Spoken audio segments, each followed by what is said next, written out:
ഡാർജിലിംഗ് വീഡിയോയിലേക്ക് വീണ്ടും സ്വാഗതം. ടെൻസിംഗ് റോക്ക് എന്ന പേരിലാണ് അറിയപ്പെടുന്നത്.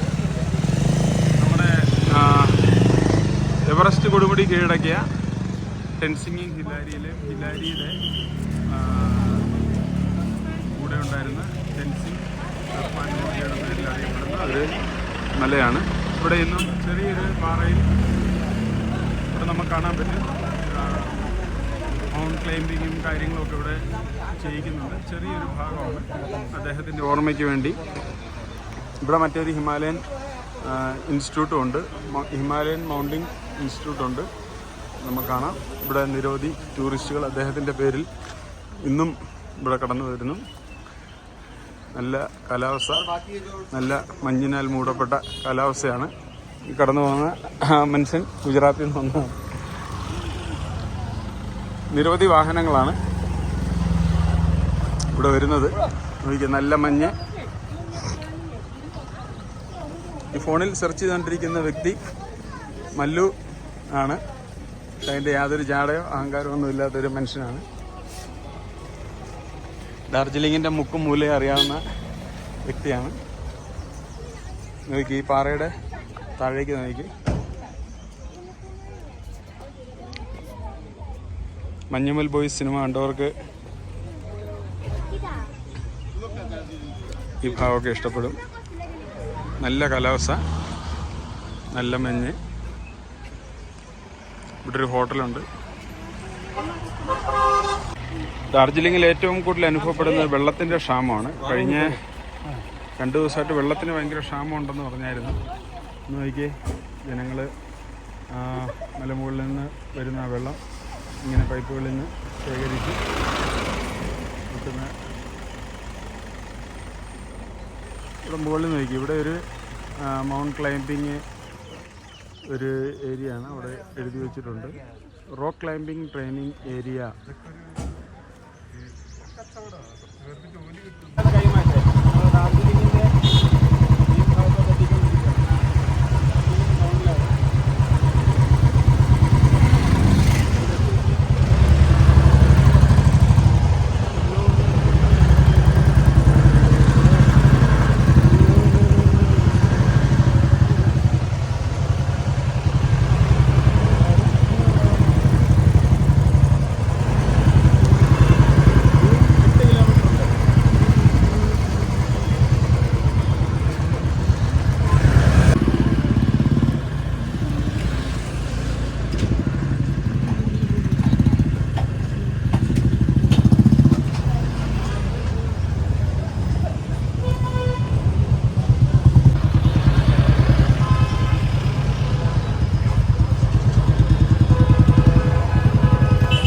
ഇനി നമ്മൾ പോകാൻ ആഗ്രഹിക്കുന്നത് പീസ് പഗോഡയിലേക്കാണ്.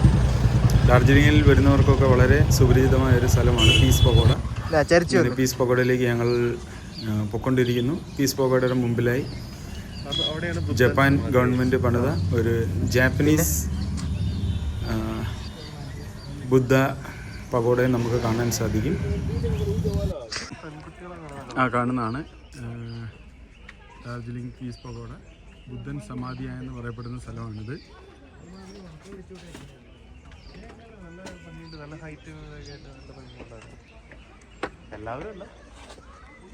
അങ്ങനെ ജാപ്പൻ ഡാർജിലിംഗ് പീസ് പഗോഡയിലേക്ക് നമ്മൾ പ്രവേശിക്കുകയാണ്.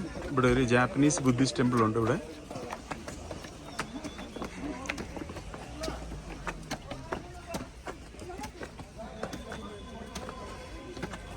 കാണുന്നതാണ് Japanese temple.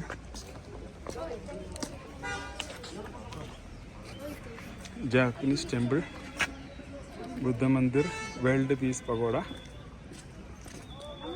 Please maintain silence.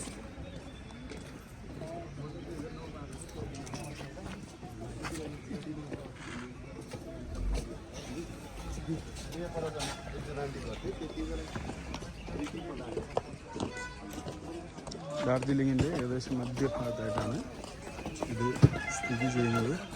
വളരെ ഭംഗിയുള്ളൊരു സ്തൂപം ഇവിടെ സ്ഥിതി ചെയ്യുന്നു. ജാപ്പനീസ് ഭാഷയിൽ ഇതാണ് ജാപ്പനീസ് ബുദ്ധിസ്റ്റ് ടെമ്പിളാണിത്. Japanese Buddhist temple.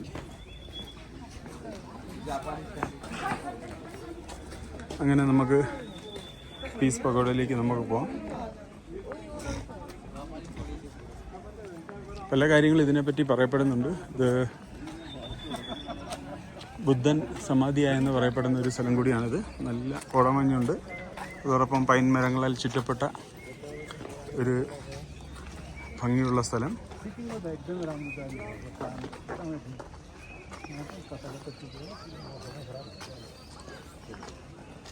मौसमै खराब भयो यस्तै रहेछ क्या कतिवटा के हुन्छ कसैलाई थाहै छैन यहाँ त बुझेर पनि लाइट मौसम बेला जस्तो लाग्दैन थाहै छैन पानी बाटो खाऊ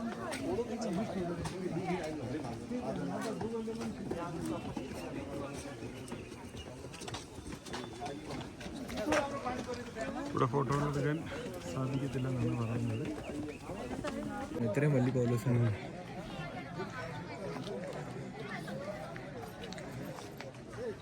കൂട്ടമായിട്ട് നിന്ന ആളുകൾ ഫോട്ടോ എടുക്കുന്നു. Group photos.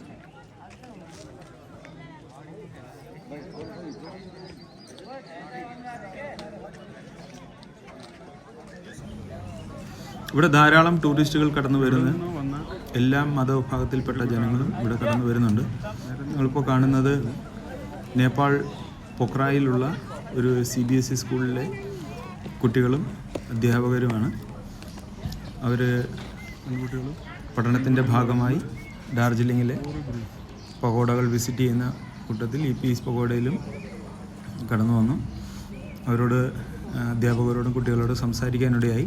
ഡാർജിലിങ്ങിൽ അവർ കടന്നു വന്ന് ഈ കാഴ്ചകളൊക്കെ കണ്ട് അവൾക്ക് വളരെ വ്യത്യസ്തമായൊരു അനുഭവമായിരുന്നു പറഞ്ഞു. 1992 നവംബർ 1-നാണ് ഈ പഗോഡയുടെ ഉദ്ഘാടനം കഴിഞ്ഞത്. 1972 നവംബർ 3-ന് ജപ്പാനിൽ നിന്നുള്ള ബുദ്ധ സന്യാസിമാരുടെ നിപ്പോൺസാൻ മ്യോഹാജി ബുദ്ധക്രമത്തിൻ്റെ സ്ഥാപകനായിരിക്കുന്ന നിജിസാസ്തു ഫുജി 1972 നവംബർ 3-നാണ് ഇത് ശിലാസ്ഥാപനം ചെയ്തത്. ഇതിൻ്റെ പണി പൂർത്തീകരിക്കാൻ ഏകദേശം 40 മാസത്തോളം എടുത്തു എന്നാണ് അറിയാൻ കഴിഞ്ഞത്. അതേപോലെ തന്നെ ഇതിൻ്റെ ഉയരം 94 അടിയും അതേപോലെ അതിൻ്റെ വീതി 75 അടിയുമാണ്. ഡാർജിലിംഗ് പട്ടണത്തിലെ ജൽപഹാഡ് കുന്നുകളുടെ ചെരുവിലാണ് ഈ പഗോഡ സ്ഥിതി ചെയ്യുന്നത്. ഡാർജിലിങ്ങിൻ്റെ ഏറ്റവും ഉയരമുള്ള ഭാഗങ്ങളിലൊന്നായിരിക്കുന്ന ഈ ഭാഗത്താണ് പൈൻ മരങ്ങളാൽ ചുറ്റപ്പെടുകയും അതുപോലെ മനോഹരമായിരിക്കുന്ന പൂന്തോട്ടങ്ങളും കൊണ്ട് അലങ്കരിക്കപ്പെട്ടിരിക്കുന്ന ഒരു ഭംഗിയുള്ളൊരു പഗോഡ, ഭംഗിയുള്ളൊരു സ്ഥലം, വളരെ പീസ്ഫുള്ളായിട്ടുള്ളൊരു അറ്റ്മോസ്ഫിയർ, വളരെ ഭംഗിയുള്ള കൊത്തുപണികളും വളരെ ബലമേറിയ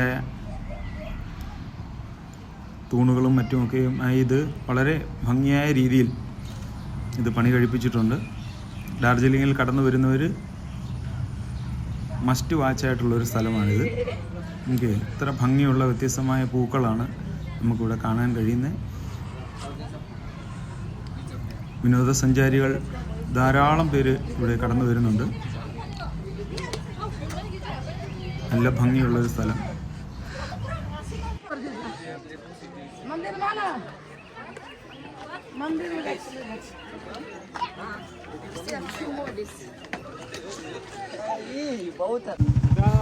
ഡാർജിലിങ്ങിൽ കടന്നു വന്നിട്ട് ഡാർജിലിങ്ങിൻ്റെ മുഖമായിരിക്കുന്ന ഡാർജിലിങ്ങിൻ്റെ ടോയ് ട്രെയിൻ കണ്ടില്ലെങ്കിൽ പിന്നെന്താ. റോഡിന് സൈഡിലൂടെ ചെറിയ റെയിൽ പാളത്തിലൂടെ ഈ ട്രെയിൻ കടന്നു പോകുന്നു. ഈ ട്രെയിനിൽ കയറുവാൻ വേണ്ടി മാത്രം 20 ടൂറിസ്റ്റുകൾ വരുന്നുണ്ട്. ഇന്നലെ സംസാരിച്ച ഒരു പഞ്ചാബി ഫാമിലി, അവർക്ക്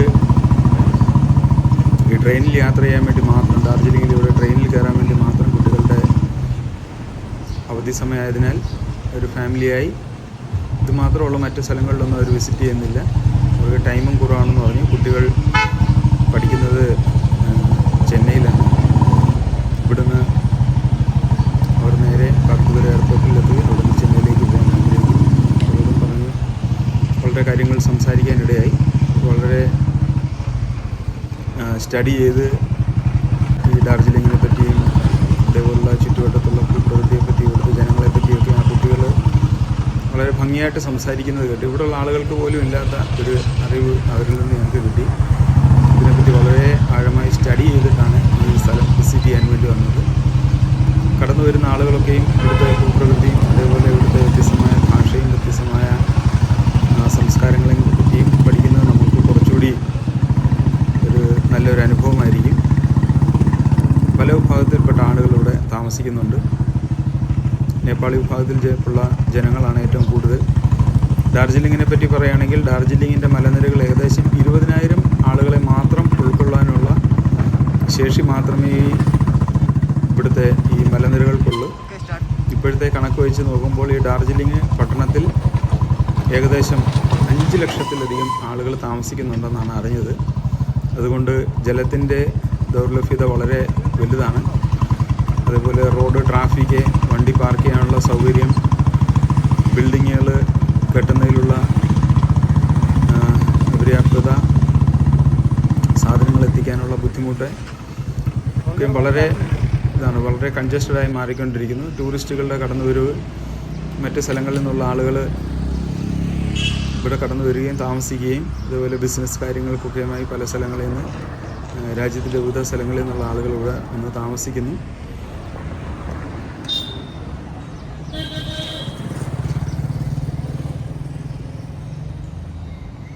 നമ്മൾ ഇനിയും പോകാൻ ആഗ്രഹിക്കുന്നത് ഡാർജിലിംഗിൽ നിന്ന് താഴേക്ക് കർഷങ് എന്ന് പറയുന്ന സ്ഥലത്തേക്കാണ്. കാലാവസ്ഥ അല്പം മോശമായതിനാൽ ചില സ്ഥലങ്ങളിൽ മഴ പെയ്യുന്നുണ്ട്. അതുകൊണ്ട് ചില സ്ഥലങ്ങളിൽ ഞങ്ങൾ പോകാൻ സാധിച്ചില്ല. വളരെ തിരക്കേറിയ റോഡാണ്. എങ്കിലും ഞങ്ങൾ പതിയെ ബൈക്കിനായതിനാൽ പതിയെ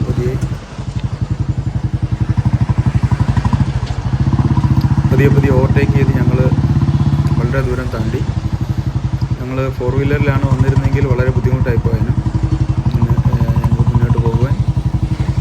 ഞങ്ങളിപ്പോൾ കർഷങ്ങിലേക്ക് പോകാൻ ആഗ്രഹിക്കുന്നു. ഞങ്ങൾ പ്രഭാതത്തിൽ തന്നെ ടൈഗർ ഹിൽസിൽ പോയി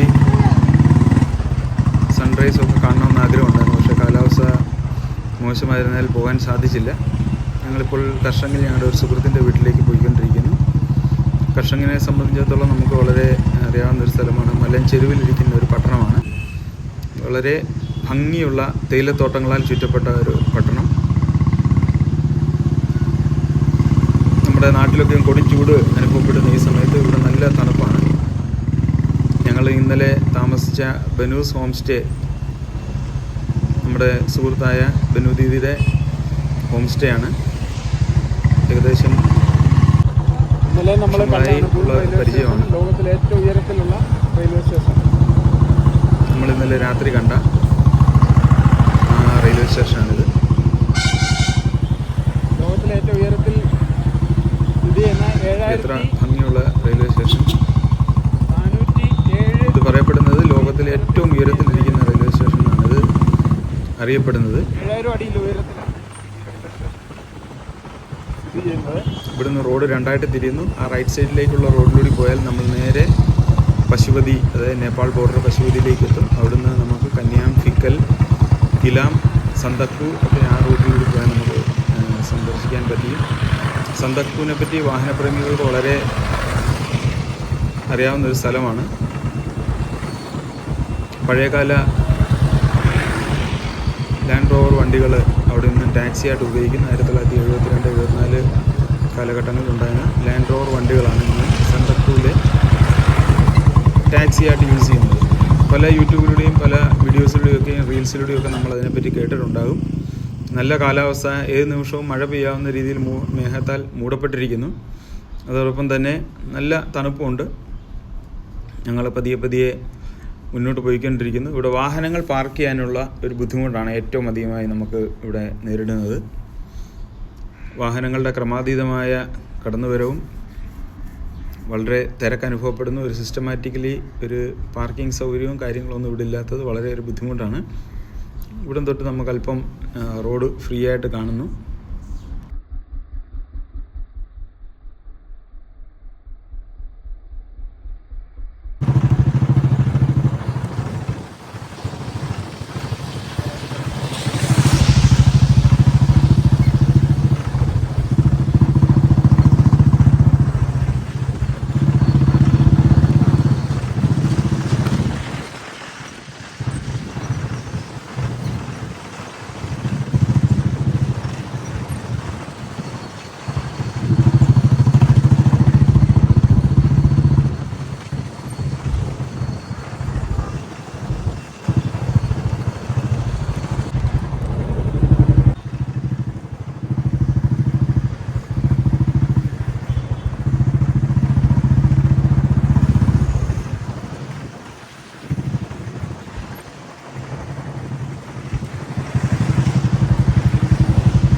ഓരോ ടേണിങ് കഴിയുമ്പോഴും കാലാവസ്ഥ ചേഞ്ച് ആയിട്ടിരിക്കുന്നത് കാണാം. നമുക്കിപ്പം തൊട്ട് മുമ്പ് ഉണ്ടായിരുന്ന ഭാഗത്ത് റോഡ് വളരെ വിസിബിളായിരുന്നു. പെട്ടെന്ന് കാലാവസ്ഥ മാറി, ഇവിടെ വീണ്ടും മൂടൽമഞ്ഞാൽ മൂടപ്പെട്ടു. റോഡിൽ അല്പം വിസിബിലിറ്റി കുറഞ്ഞു. തൊട്ട് മുമ്പ് നല്ലൊരു കാലാവസ്ഥയായിരുന്നു, നല്ല വിസിബിലിറ്റി ഉണ്ടായിരുന്നു. ഇപ്പം വീണ്ടും വിസിബിലിറ്റി കുറഞ്ഞ് നമ്മുടെ മൂടൽമഞ്ഞിനാൽ മൂടപ്പെട്ടു. താഴെയുള്ള ഗ്രാമങ്ങളൊന്നും കാണാൻ സാധിക്കുന്നില്ല. ഓരോ തിരിവ് കഴിയുമ്പോഴും ഓരോ ടേണിങ് കഴിയുമ്പോഴും കാലാവസ്ഥ ചേഞ്ച് ആയിക്കൊണ്ടിരിക്കുന്നു. വളരെ നല്ലൊരു അനുഭവമായിരുന്നു. എൻ്റെ കൂടെ യാത്ര ചെയ്യുന്ന ഞങ്ങൾ 2 ബൈക്കിലായിട്ടാണ്. ഒരു ബൈക്കിൽ വർഷങ്ങളായി ഡാർജിലിംഗിൽ സ്ഥിരതാമസമായിരിക്കുന്ന റോജർ ഭായി, അതേപോലെ എന്നോടൊപ്പം കടന്നു വന്നിരിക്കുന്ന എൻ്റെ സുഹൃത്തിൻ്റെ മകൻ പ്രത്യാഷ് ഗുജറാത്തിൽ നിന്ന് കടന്നു വന്നു. ഗുജറാത്തിൽ നിന്ന് ഡാർജിലിംഗ് കാണാൻ വന്നു. ഗുജറാത്തിൽ ഇപ്പം കൊടും ചൂടിൻ്റെ സമയത്തും ഇവിടെ കടന്നു വന്ന് ഇവിടുത്തെ കാലാവസ്ഥ അനുഭവിച്ചും വളരെ സന്തോഷവാൻ. എന്നോട് പറഞ്ഞു ഇവിടെ ഒരു 10 സെൻറ്റ് സ്ഥലം വാങ്ങി ഇവിടെ സ്ഥിരമായിട്ട് താമസിക്കണമെന്നാണ് അവന് ആഗ്രഹം എന്ന് പറഞ്ഞു. എനിക്ക് നല്ല പ്രത്യേക ഒരു അനുഭവമായിരുന്നു. ഇത്രയും ചൂടത്തും നമുക്ക് ഇവിടുത്തെ ഈ കാലാവസ്ഥ നല്ലൊരു ആശ്വാസമായിരുന്നു.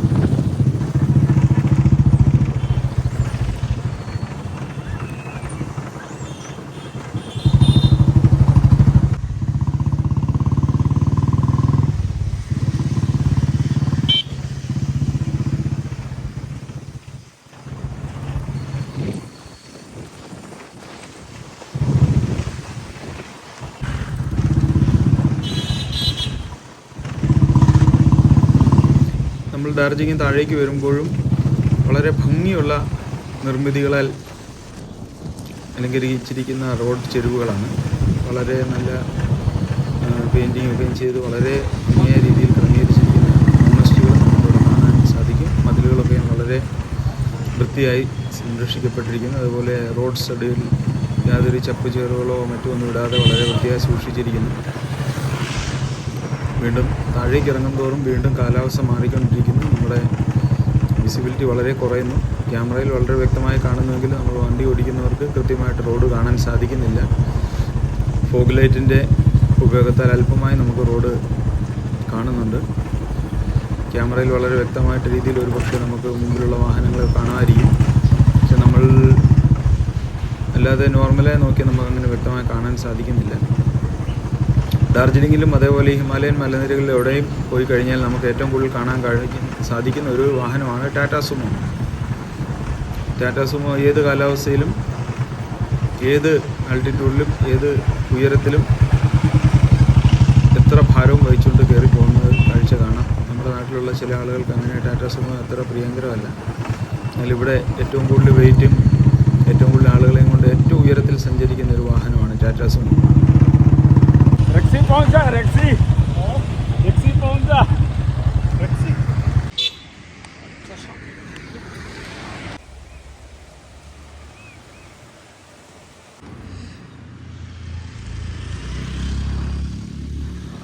സുഹൃത്തുക്കളെ നോക്കൂ, ഡാർജിലിംഗ് എത്ര മനോഹരമാണ്.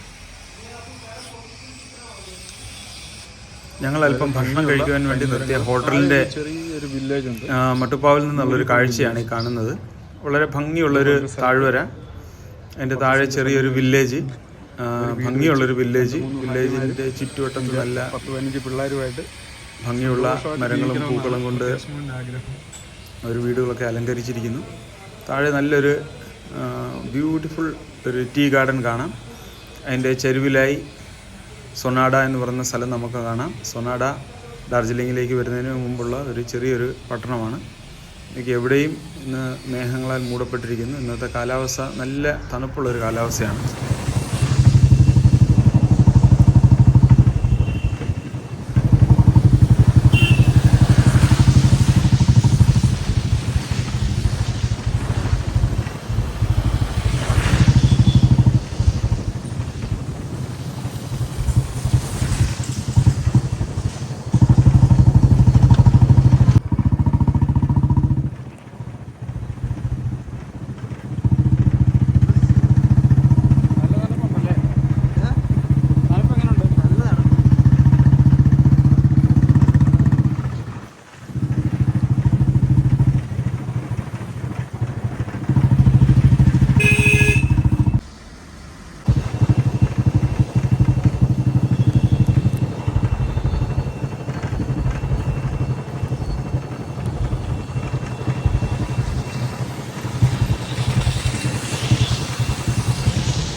അങ്ങനെ നമ്മൾ ഡാർജിലിംഗ് വിട്ട് അടിവാരത്തേക്ക് എത്തി. ഡാർജിലിങ്ങിൻ്റെ താഴ്ഭാഗത്ത് എത്തിയിരിക്കുന്നു. നമ്മൾ നിൽക്കുന്നത് സുഖ്ന ഫോറസ്റ്റ് ഏരിയയാണ്. സുഖ്ന ഫോറസ്റ്റ് ഏരിയയുടെ അടുത്ത് തന്നെ ഒരു സുഖ്ന ടീ ഗാർഡൻ ഉണ്ട്. അതുപോലെ തന്നെ ഇവിടെ ഒരു മിലിറ്ററി ക്യാമ്പുണ്ട്. മിലിറ്ററി ക്യാമ്പിനോട് ചേർന്ന് നിരവധി റിസോർട്ടുകളും അതേപോലെ സിലിഗുഡിയുടെ മറ്റ് ഭാഗങ്ങളിലേക്ക് പോകുന്നുള്ള ഡൈവേർഷനുകളൊക്കെ അവിടെയാണ്. ബാഗ്ദോഗ്രയിലേക്ക് പോകാനും സിലിഗുഡി ടൗണിലേക്ക് പോകുന്നതൊക്കെ ഈ റോഡിലൂടെയാണ്. ഈ റോഡിൻ്റെ സൈഡിലൂടെ കാണുന്ന റെയിൽ ട്രാക്ക് ആദ്യകാലങ്ങളിൽ റോഡ് ഗതാഗതം അത്ര മികച്ചതല്ലായിരുന്ന സമയത്ത് ആളുകൾ നിരന്തരം ഈ ട്രെയിൻ മാർഗമാണ് ഉപയോഗിച്ചുകൊണ്ടിരുന്നത്. ഇപ്പോൾ റോഡൊക്കെ വളരെ ഭംഗിയായി പണിതിട്ടുണ്ട്. ഏകദേശം ഒരു 15-20 വർഷമായിട്ട് റോഡുകളൊക്കെ വളരെ സജീവമായി തുടങ്ങി. ആളുകളപ്പോൾ കൂടുതലായി റോഡ് മാർഗം സഞ്ചരിക്കാൻ ആരംഭിച്ചു. അപ്പോൾ ഈ ട്രെയിൻ ഗതാഗതം ഇപ്പോൾ സിലിഗുഡിയിൽ നിന്ന് നിർത്തിയിട്ടുണ്ട്. അങ്ങനെ ഡാർജിലിംഗ് വീഡിയോ അവസാനിപ്പിക്കുന്ന മുമ്പ് ലഘുഭക്ഷണം കഴിച്ചിട്ടില്ലാന്ന് വിചാരിക്കും. ലഘുഭക്ഷണം കഴിച്ചുകൊണ്ടിരിക്കുക. ഇവിടെ ഡാർജിലിംഗ് ലബോങ്ങിൽ ഞങ്ങൾ തിരിച്ചെത്തി. കഴിച്ചുകൊണ്ടിരിക്കുന്നു. ഇതിൻ്റെ പേരാണ് ഷെഫാലി. റോഡ് സൈഡിൽ നേപ്പാളി ലഘുഭക്ഷണങ്ങൾ വിൽക്കുന്ന ഒരു കടയിൽ അപ്പോൾ പ്രത്യേകിച്ച് കഴിച്ചുകൊണ്ടിരിക്കുന്ന ലഘുഭക്ഷണത്തിൻ്റെ പേരാണ് ഷെഫാലെ. ചിക്കൻ വിഭവമാണ്. അതേപോലെ നൂഡിൽസ് ഉണ്ട്, ചിക്കൻ്റെ വിവിധ വിഭവങ്ങളുണ്ട്. അതൊക്കെ കഴിച്ചുകൊണ്ട് ഇന്നത്തെ വീഡിയോ ഇവിടെ അവസാനിപ്പിക്കാമെന്ന് വിചാരിക്കുന്നു. ഈ ലഘുഭക്ഷണശാലയുടെ ഭാഗത്തായിട്ട് ഒരു ചെറിയൊരു ഇടനാഴിയിലൂടെ നോക്കുമ്പോൾ വളരെ ഭംഗിയുള്ള ഡാർജിലിങ്ങിൻ്റെ ചില ഗ്രാമങ്ങൾ കാണാം. എല്ലാവർക്കും നന്ദി, നമസ്കാരം. എല്ലാ പ്രിയപ്പെട്ടവർക്കും വീഡിയോ ഇഷ്ടമായെന്ന് വിശ്വസിക്കുന്നു. ഇഷ്ടപ്പെട്ടുവെങ്കിൽ നിങ്ങൾ ലൈക്ക് ചെയ്യുക, കമൻറ്റ് ചെയ്യുക, ഷെയർ ചെയ്യുക. Thank you all. कितना दूर है उधर से?